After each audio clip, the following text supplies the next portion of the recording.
है।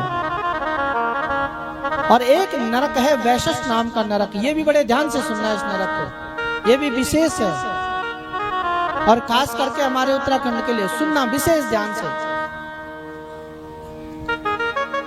इसमें बहुत यातनाएं दी जाती हैं, बहुत पीड़ाएं दी जाती हैं और ये उसे भोगना पड़ता है जो यज्ञ में बलि देता है। और बलि नहीं होनी चाहिए।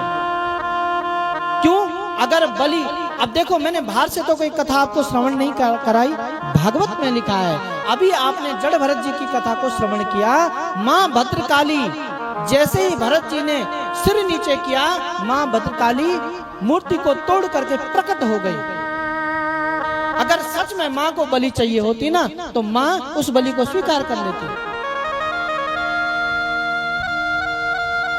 इसलिए यज्ञ में पशु का वध, बलि बंद कर दो, बलि मत दो। और एक नरक और है, आधार शून्य नाम का नरक। इस नरक में क्या किया जाता है? पहले उल्टा किया जाता है और पहाड़ से सिर के बल नीचे गिराया जाता है। ये उन लोगों को भोगना पड़ता है जो झूठी गवाही देते हैं। इसलिए कभी किसी की झूठी गवाही मत देना। और एक और विशेष नरक, नरक तो बहुत वर्णन है नरकों का, पर मैं मुख्य बता रहा हूं आपको जो विशेष है, जो आपको सुनने चाहिए। एक सूचमुख नाम का नरक है और जैसे कि इसका नाम है वैसे ही काम है। सूची मतलब सुई, मुख मतलब मुख, सुई का मुख। तो वहां पर सुई से सिला जाता है, शरीर को सुई से सिलते हैं वहां पर। और ये नरक उसे मिलता है जिसे अपने धन का, अपने पद का, अपनी प्रतिष्ठा का अभिमान होता है, जिसे घमंड होता है, अपने ज्ञान का, अपने धन का, जो अभिमानी होता है उसे ये नरक भोगना पड़ता है। इसलिए जीवन में अभिमान मत करना। अगर ईश्वर ने सब कुछ आपको दे दिया तो फिर भी अभिमान मत करना। मेरे गोविंद ये आपका है, मेरा नहीं है प्रभु। और भगवान की शरणागति रखना और अभिमान मत करना जीवन में। इस प्रकार से सुखदेव जी ने 21 नरकों का वर्णन राजा परीक्षित को सुनाया। और जब नरकों का वर्णन सुनाना तो राजा परीक्षित थर-थर कांपने लगे, डर गए। न जाने मैंने कौन कौन से पाप किए होंगे और मुझे न जाने कौन कौन से नरक भोगने पड़ेंगे। और तब राजा परीक्षित सुखदेव जी से कहते हैं, प्रभु यदि इन नरकों को भोगना पड़ता है ना, तो यदि पाप किया है तो इनसे, नरक पाप किया है, नरक भोगने, तो इनसे बचने का भी तो कोई उपाय होगा। परीक्षित जी से जब ये बात सुनी तो सुखदेव जी ने कहा, परीक्षित चिंता मत करो, इससे बचने का भी उपाय है। इसलिए यदि आपने भी कोई पाप किए होंगे तो इससे बचने का उपाय सुन लेना और वो उपाय कर लेना और आप उन नरकों से बच जाओगे। पर उपाय खाली सुनने से काम नहीं चलेगा। मैंने पूर्व में भी निवेदन किया था कि सुनने से नहीं होता। अच्छा माना आपका ग्रह खराब, जिन पंडित जी मुझे पंडित जी जन्म पत्र देखा, पंडित जी ने बोले तुम पर शनि लगी, राहु लगी, जो भी और आपन बोले ठीक से, अच्छा पंडित जी महाराज, पंडित जी उपाय बताए और आपन अगर उपाय निकल ली तो बोलो कुछ फर्क ना, जन्म पत्र दिखे थे फर्क नहीं हो, करीते हो, आपको करना पड़ेगा। सुखदेव जी कहते हैं, राजन इससे मुक्ति का एक ही उपाय है इन नरकों से बचने का, और वो है भगवान का नाम स्मरण करना। सुखदेव जी कहते हैं, राजन भगवान का नाम तुम जानबूझ करके भजो, अनजाने में भजो, वो तो कल्याण करेगा ही करेगा।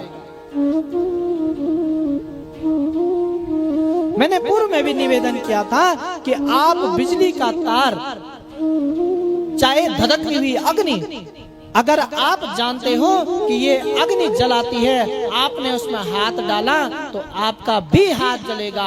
और एक छोटा सा बच्चा जिसको ज्ञान नहीं है कि इस अग्नि से हाथ जलता है, वो भी उस अग्नि में हाथ डालेगा तो हाथ उसका भी जलेगा। अग्नि का स्वभाव है जलाना, वो अपने धर्म को, अपने गुण को नहीं छोड़ती। जब अग्नि अपने गुण को नहीं छोड़ती तो भगवान का नाम अपने गुण को कैसे छोड़ सकता है। भगवान का नाम जाने भजो, अनजाने में भजो, क्रोध से भजो, मोह से भजो, कैसे भी भजो, वो आपका उद्धार कर देगा। हिरण्यकशिपु ने क्रोध से भजा था, भगवान से बैर किया, बैर के रूप में भगवान का नाम भजा था। सुखदेव जी कहते हैं राजन, अजामिल जैसा पापी जिसने बहुत सारे पाप किए थे, वह भी जीवन भर उसने कुकृत्य के पाप किए, पर अंत समय में भगवान का नाम लेने से अजामिल जैसा पापी तर गया। तो आप और हम की तो बात ही क्या, सब तर जाते हैं, भगवान इन नरकों से बचा लेते हैं। कितना करुणामयी है मेरा वो गोविंद, कितना दयामयी है मेरा वो कृष्ण, जो हमें इतने पाप करने के बाद भी हमें फिर बचा लेता है। सुखदेव जी कहते हैं राजन कि कान्य कुब्जे द्विजः कश्चे दासी पति अजामिलः नाम्ना नष्टः सदाचारो दास्यां संसर्ग दूषितः। कन्नौज में एक ब्राह्मण रहता था जिसे कान्य कुब्ज कहा जाता था। वहां पर एक ब्राह्मण रहता था और वह ब्राह्मण कैसा था, बड़ा सदाचारी था, ज्ञानी था, सदाचारी था, दान पुण्य करने वाला, वेद का ज्ञाता, ऐसा था वो। और उसका नाम था अजामिल। परंतु एक बार पिता के कहने पर यह जंगल में लकड़ी लेने के लिए गया और लकड़ी ले करके जब आ रहा था तो एक चांडाल को एक वैश्या के साथ रमण करते हुए देख लिया और उस दृश्य को देख करके इसकी बुद्धि खराब हो गई। इसीलिए कहते हैं जैसा देखोगे, जैसा खाओगे, वैसे ही हमारी बुद्धि हो जाएगी। इसीलिए मैंने कहा अब आजकल देखने के लिए मोबाइल है ना, बच्चे क्या क्या देख लेते हैं मोबाइल में, इसलिए बच्चों को मोबाइल से बचाओ। एक छोटा सा दृश्य उसके मन मस्तिष्क को खराब कर सकता है। अजामिल ने एक दृश्य देखा और उसकी बुद्धि खराब हो गई। इतना सदाचारी, इतना ज्ञानी, वेदज्ञ, वेद को जानने वाला, बुद्धि नष्ट हो गई।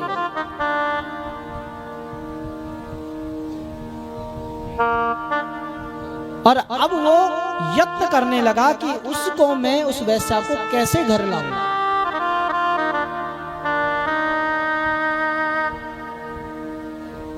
अजामिल ने अब पाप करना प्रारंभ कर दिया। मैंने कहा ना, हम अपने शरीर को पुष्ट करने के लिए, अपनी कामनाओं को पुष्ट करने के लिए हम पाप करते हैं। और आज अजामिल ने अब जो है पाप करना प्रारंभ कर दिया। लोगों को लूटना, लोगों से चोरी करना, पिता का सारा धन ले लिया, लोगों को सताना, जुआ खेलना उसका काम बन गया, परम धर्म बन गया। ऐसा करते करते करते करते 88 वर्ष का समय उसका व्यतीत हो गया। इस अजामिल के 10 पुत्र थे और सबसे छोटे बच्चे का, बेटे का इसने नाम रखा था नारायण। सबसे छोटा होने के कारण वह पिता का बड़ा लाडला था। अब होता है ना छोटा बच्चा, जो सबसे छोटा होता है ना, वो घर में सबसे लाडला होता है। और वैसे जो छोटा होता है वो माँ का लाडला ज्यादा होता है। अब एक का लाडला माँ, एक माना किसी के 3 बेटे हैं, बड़ा बेटा पिता का लाडला, छोटा माँ का, बीच वाला बेचारा ऐसे ही रह गया। छोटा जो होता है ना घर में, सब वो लाडला होता है सबका। वो कितना भी बड़ा हो जाए, घर वालों को लगता है ये अभी छोटा ही है। बड़ा प्रेम करता है बेटे नारायण से, हर समय मुख में उसी का नाम रहता है। बेटा नारायण तूने खाना खाया, बेटा नारायण तू सो गया, बेटा नारायण तू जग गया, बेटा नारायण तुझे क्या चाहिए, बेटा नारायण तेरे लिए क्या लाऊं। बस उसी का